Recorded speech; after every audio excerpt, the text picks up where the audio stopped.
If you're a beautiful girl, come close and listen. Open your ears. Open your ears very, very well. Men hate you. I'm not kidding. I'm being so dead serious.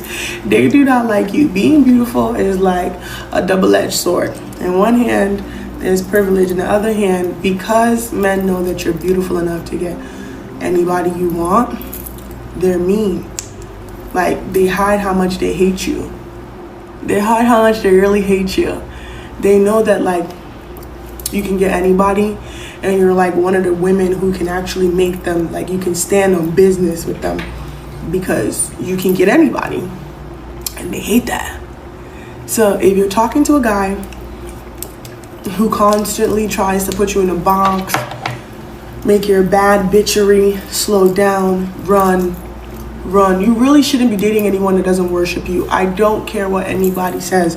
That's the only way you're in a healthy relationship. If you're a beautiful girl, you have to get a guy who loves you way more than you love him. Like, I'm so serious. I think you should build a man. When I say build, it doesn't mean sit there and be a pygmy. I just mean like a guy who's on the come up. That's the perfect person. Don't go for the guy who's already really made it. One, they're really mean. Not even trying to be funny. Most of them were like really like not cool, and then they got cool down. They had the option of beautiful women, so they're even meaner. But the one who's attaining, who wants that, like that big boy status, that's like that soft place. But pay attention, please. If he tries to change you, conform you, run, sis. He really hates you. In the realm of modern relationships, there exists a silent contradiction that few dare to voice, but many beautiful women experience. The more attractive you are, the more likely you are to encounter dismissiveness, jealousy, or even cruelty from men who claim to desire you. On the surface, this sounds illogical. Shouldn't beauty inspire adoration, affection, and protection?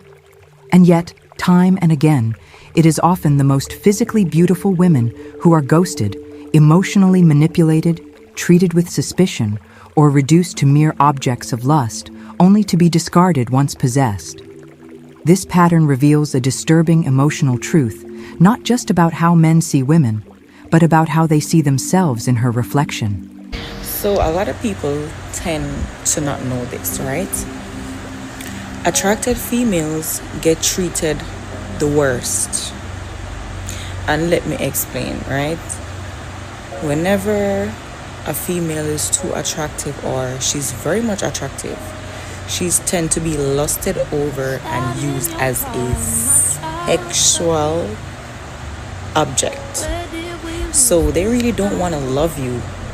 They lust over you.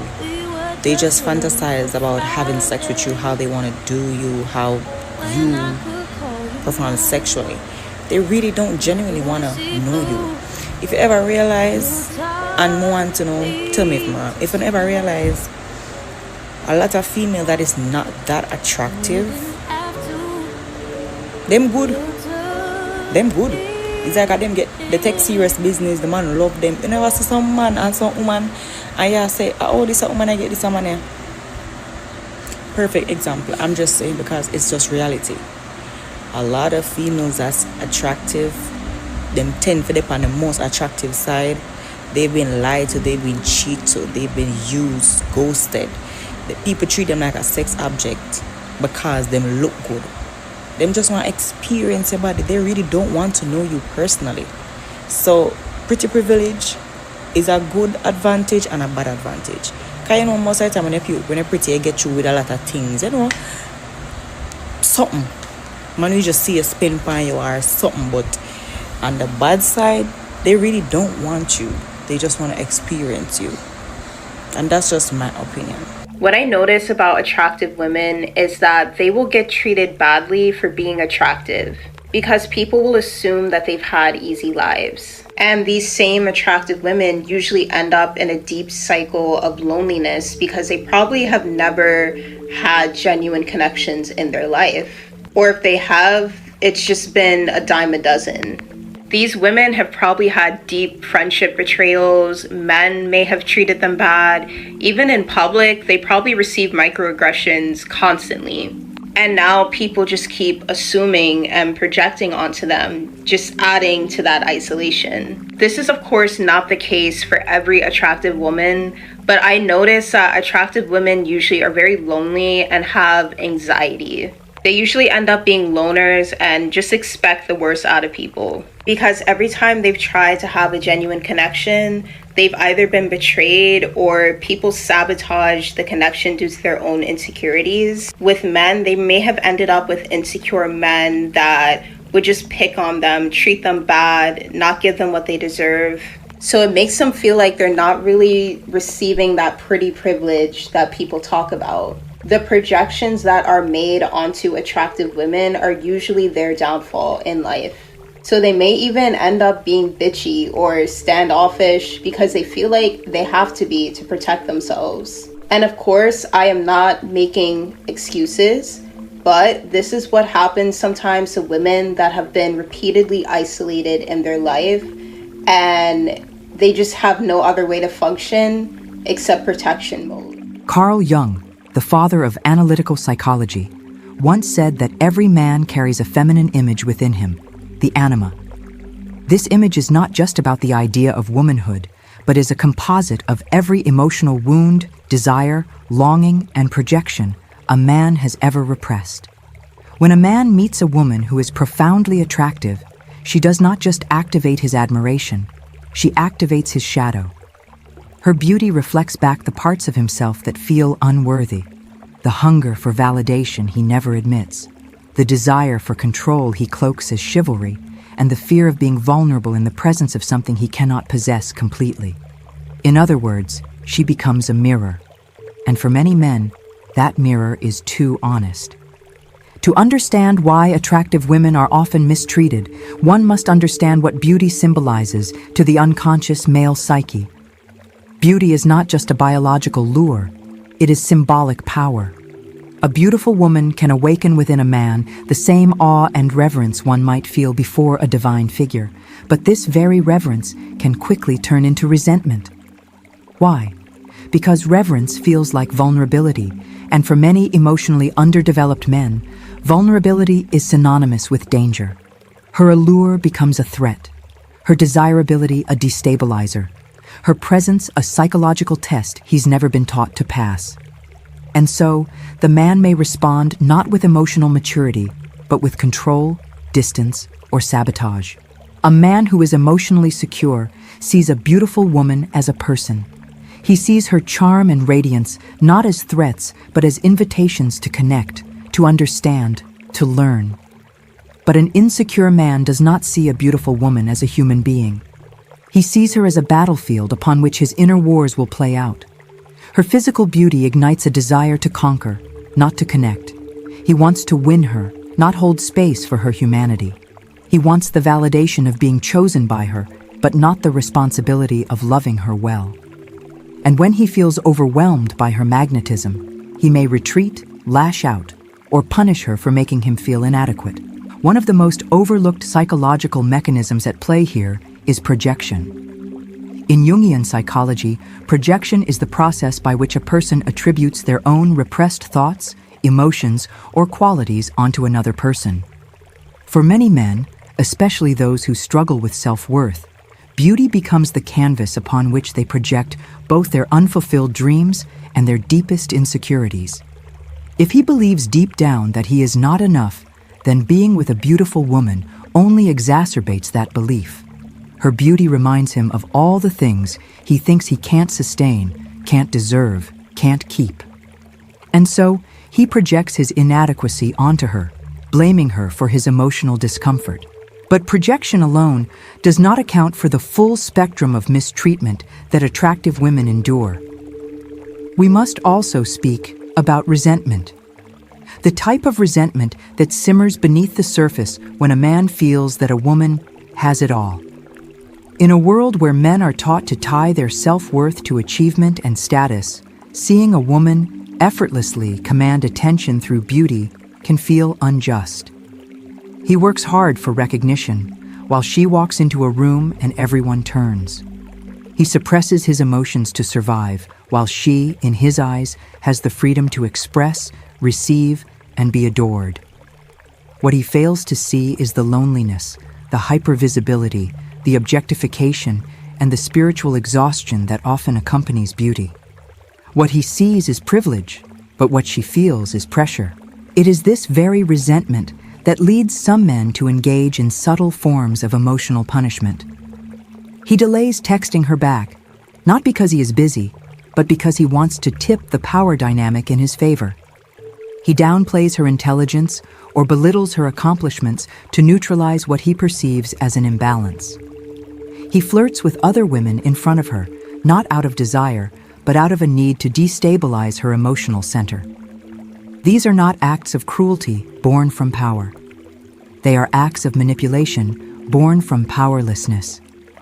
And the more beautiful the woman, the more threatened the emotionally insecure man feels, especially if she dares to hold boundaries or assert her worth. There is also a paradox at play. Men desire beautiful women, yet they often distrust them.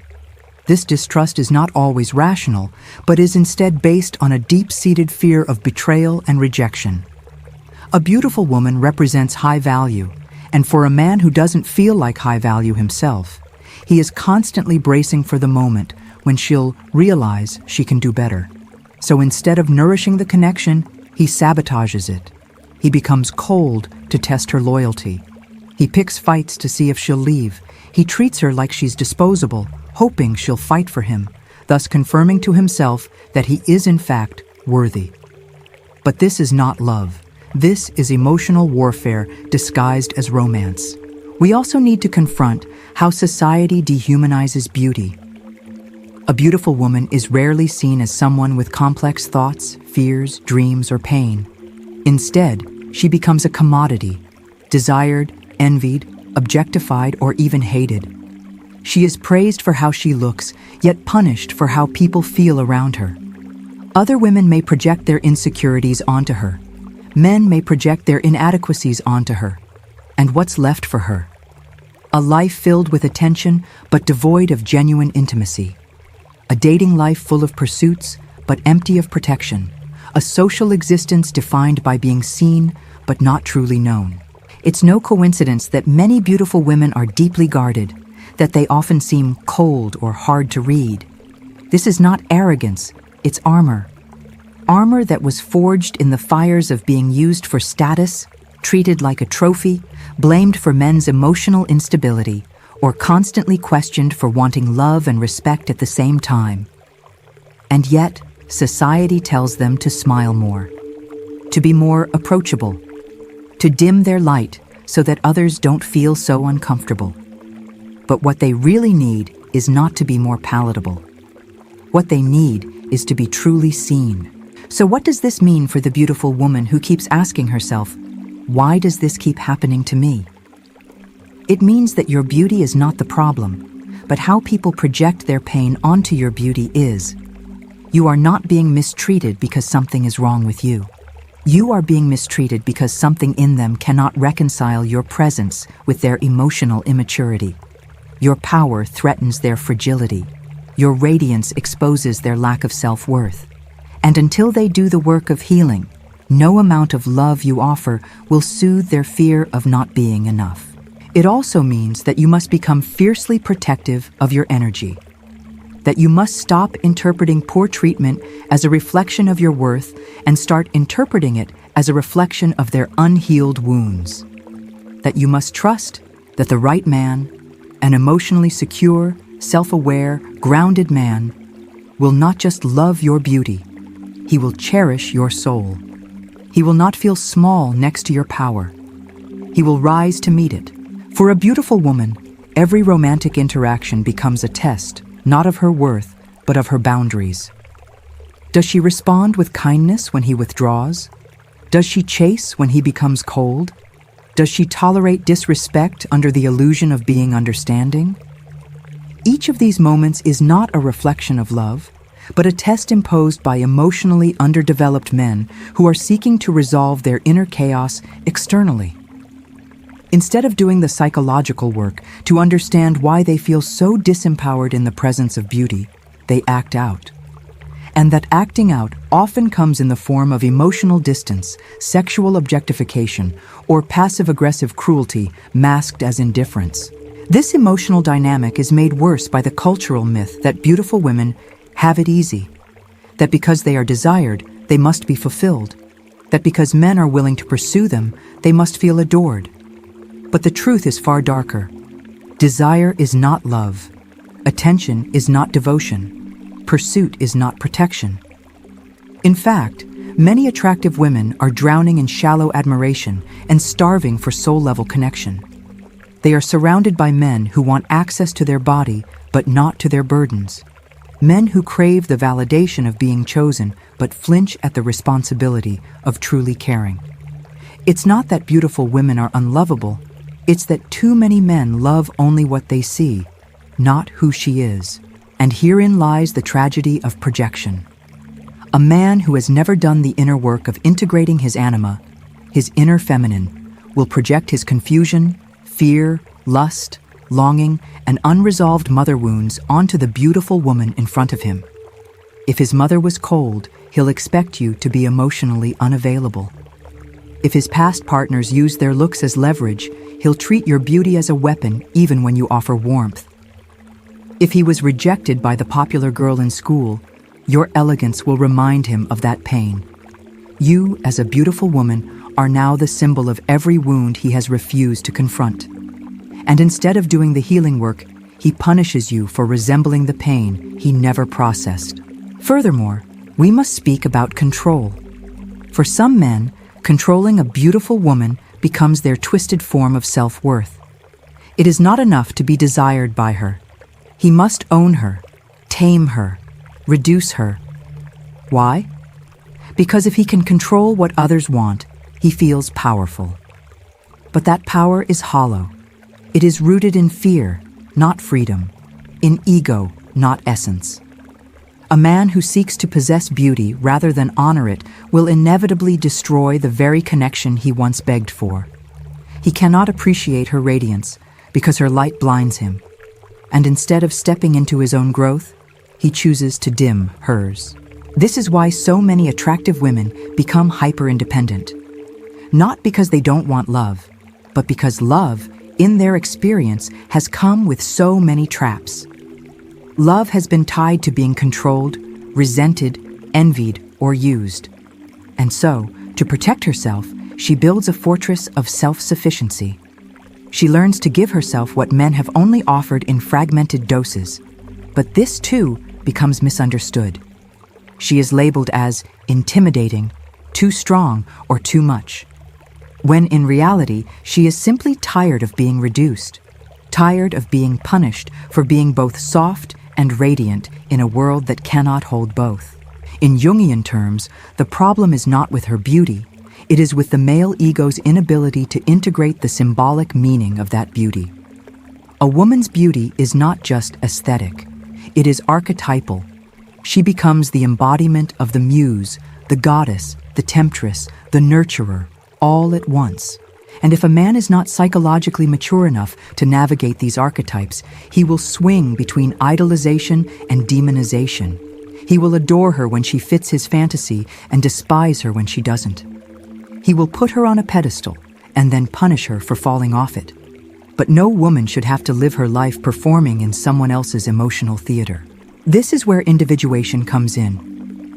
In Jungian psychology, individuation is the process of becoming one's true self, of integrating the unconscious and conscious aspects of the psyche. For a man, this means facing his shadow, the insecurities, fears, and unmet needs that he projects onto others. Until he does this work, no amount of external beauty will satisfy him. In fact, the more beautiful the woman, the more agitated he may become. Why? Because her presence demands evolution. Her radiance challenges his complacency. Her spirit confronts his stagnation. And unless he rises to meet her as an equal, he will try to drag her down to his level of emotional chaos. Let us now consider the archetype of the anima in greater detail. According to Jung, The anima is the sole image of the feminine within a man. If she is repressed or distorted, he will seek her outside himself in the form of the perfect woman. But the perfect woman does not exist. What does exist is a real woman with real feelings, depth, and sacred power. When he projects his anima onto a beautiful woman, he begins to expect her to fulfill the emotional role that he has denied within himself. He doesn't just want her attention. He wants her to save him, to regulate him, to complete him. But this is not love. This is dependency, dressed as devotion. And when she inevitably fails to be his emotional mother, he turns cold. He withdraws. He punishes. This emotional pattern becomes especially painful in the digital age, where beauty is simultaneously worshipped and resented. On social media, the beautiful woman becomes a spectacle. Her image is shared, liked, commented on, but rarely understood. She is both hyper-visible and emotionally invisible. Her followers adore her, but few know her. Strangers project fantasies onto her, while those closest to her may treat her with suspicion. She must have options, they say. She must be full of herself. And so, even when she seeks genuine connection, she is met with skepticism instead of sincerity, loneliness instead of loyalty. And then there is the trauma of being used. Many attractive women have experienced men who seemed loving at first, only to later admit they were in it for status, sex, or social gain. These experiences create a wound, a silent grief that says, "No one sees me." And when this grief goes unspoken, it turns into a protective pattern. She begins to keep people at arm's length, not because she's arrogant, but because she's been discarded too many times after being desired. This is the paradox of pretty, to be wanted and yet not valued, to be pursued but not protected, to be seen but not known. The healing for the beautiful woman is not to make herself less visible, less radiant, or less strong. It is to become more discerning, to realize that her beauty is not a curse, but it is a mirror that will reveal the inner world of every man who stands before her. The emotionally healthy man will admire her without trying to own her. He will cherish her without needing to conquer her. He will meet her in truth, not in fantasy. But the wounded man will project his fears, his unmet needs, and his inadequacies onto her glow. And the more she shines, the more his shadow will rise. That is not her fault. That is his unhealed trauma. At this stage of her journey, the beautiful woman must step into her sovereignty. She must reclaim her story from the hands of men who never tried to understand her soul. She must stop explaining herself to those committed to misunderstanding her.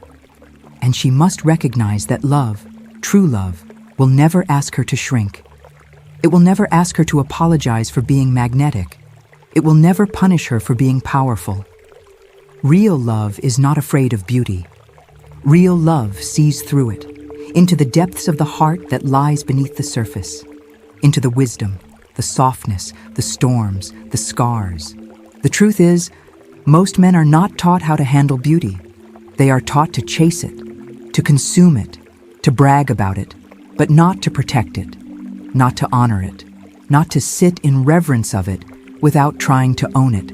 And so, the work is not just for the woman, but for the collective male psyche.